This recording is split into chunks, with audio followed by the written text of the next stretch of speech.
હમણાં અમારી ઓપીડીમાં એક અંકલ એવા આવ્યા કે જેમની ઉંમર 45 વર્ષની હતી. તેમને ચહેરાનો એક બાજુનો સ્નાયુનો ભાગ ખેંચાતો હતો કન્ટિન્યુ, જેના લીધે એમની આંખ પણ બંધ થઈ જતી હતી. અમારી ભાષામાં આ તકલીફને હેમીફેશિયલ સ્પાઝમ કહેવામાં આવે છે, કે જેમાં ફેશિયલ નર્વ કે જે 7ના નંબરની નસ છે, નાના મગજમાંથી જે ભાગમાંથી નીકળે એ ભાગમાં તેની આજુબાજુ લોહીની નસ હોય તે ચીપકી જતી હોય છે, જેના લીધે લોહીના ધબકારા 7મા નંબરની નસમાં ટ્રાન્સમિટ થવાથી એમને એબનોર્મલ ઇલેક્ટ્રિક કરંટ પાસ થતો હોય છે, જે ચહેરાના સ્નાયુઓને સંકોચન અનુભવાય અને ઇનવોલ્યુન્ટરી ચહેરામાં એમને જર્ક આવતા રહેતા હોય છે.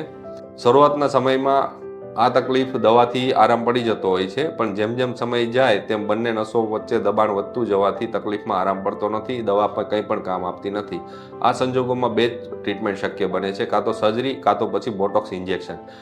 સર્જરીમાં આપણે શું કરતા હોઈએ છીએ કે જે બંને નસો એકબીજાથી ચોંટી ગયેલી છે તેમને અલગ કરી તેમની વચ્ચે ટેફલોન પેચની ગાદી મૂકી દઈએ, જેથી કરીને ધબકારા પાસ ના થવાથી દર્દીને આરામ પડી જતો હોય છે, જેમાં 90થી 99% રિઝલ્ટ મળતું હોય છે. દર્દીને જે ઝટકા આવતા હોય તે બંધ થઈ જવામાં સારું પડતું હોય છે. બોટોક્સ ઇન્જેક્શનમાં તકલીફ ખાલી એટલી રહેલી હોય છે કે ઇન્જેક્શનને લીધે સ્નાયુઓ પેરાલાઇઝ કરવામાં આવે છે, જેની અસર 3થી 4 મહિના સુધી જ રહે છે. એના પછી દર્દીને પાછા ઇન્જેક્શન લેવા પડતા હોઈ શકે છે. મેક્સિમમ 3થી 4 વાર ઇન્જેક્શન લઈ શકીએ છીએ. ઘણીવાર દર્દીને તકલીફ વધારે હોય તો બોટોક્સ ઇન્જેક્શનની પણ અસર આવતી નથી.